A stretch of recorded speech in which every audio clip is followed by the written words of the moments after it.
বন্ধুরা, আমেরিকা একটা এমন আনএক্সপেক্টেড অ্যাকশন নিয়েছে যেটা দেখে চীন পুরোপুরি শকড হয়ে গেছে।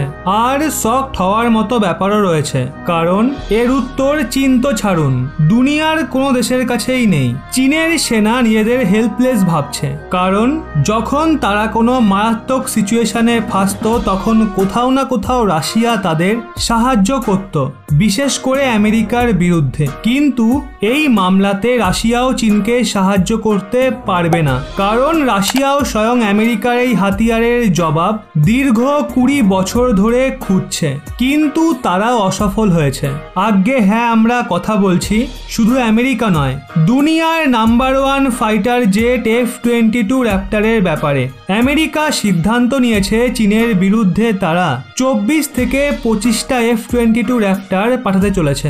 আর চীনের জন্য এটা শুধু একটা ফাইটার জেট নয়, বরং চীনের জম, যার মোকাবিলা করা চীনের পক্ষে সম্ভব নয়। সেই জন্য চীনের যে মিডিয়া রয়েছে তারাও বিড়বিড় করছে, এমন এমন কথা বলছে যেটা শুনে বোঝা যাচ্ছে আমেরিকা যেন পুরো চীনের লেজে পা দিয়েছে।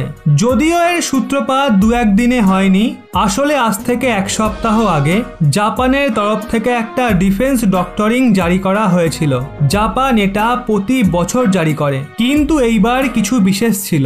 সবার প্রথমে তো ওনারা বহুবার ভারতের কথা বলে। চীন ভারতের জন্য বড় একটা বিপদ, এক্ষেত্রে ভারতের সাথে তার পার্টনারশিপ অনেক গভীর করতে হবে। কিন্তু যে দ্বিতীয় মেনশন ওনারা করেন সেটা দেখে চীন থমকে যায়। ওনারা বলেন তাইওয়ানের ওপর চীন আগামী কিছু বছরের মধ্যে হামলা করতে পারে।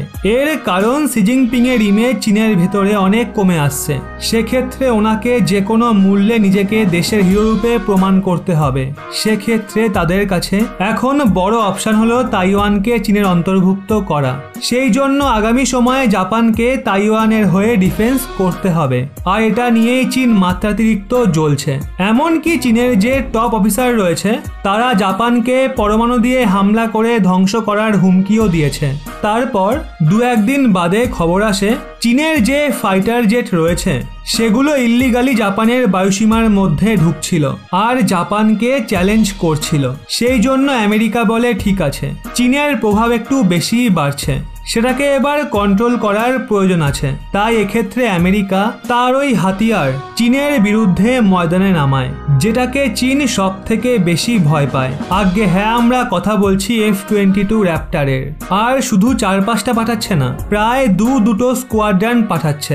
একটা স্কোয়াড্রান তো গোয়ায় মোতায়েন হবে, আর একটা জাপানের আশেপাশে মোতায়েন হবে। যারা F-22 র্যাপ্টারের ব্যাপারে জানেন তারা বুঝতেই পারছেন সেটা কতটা খতরনাক যুদ্ধ বিমান।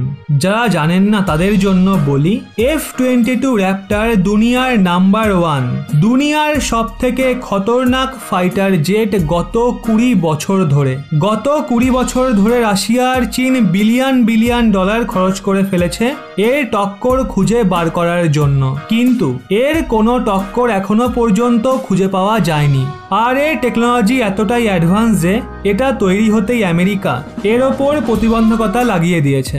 আর এতটাই কঠোর প্রতিবন্ধকতা লাগিয়েছে যেটা শুধুমাত্র আমেরিকার সাংসদই সরাতে পারে।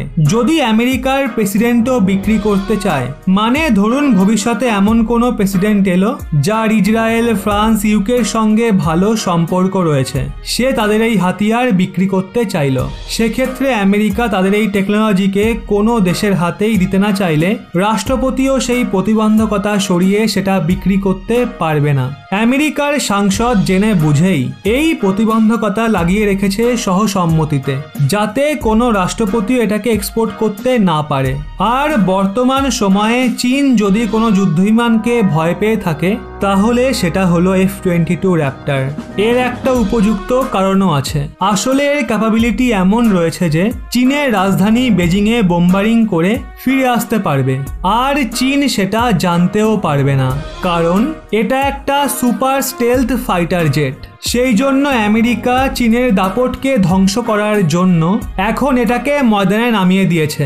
আমেরিকার এই গুরুত্বপূর্ণ সিদ্ধান্ত নিয়ে আপনাদের কি মতামত অবশ্যই নিচে কমেন্টে জানান।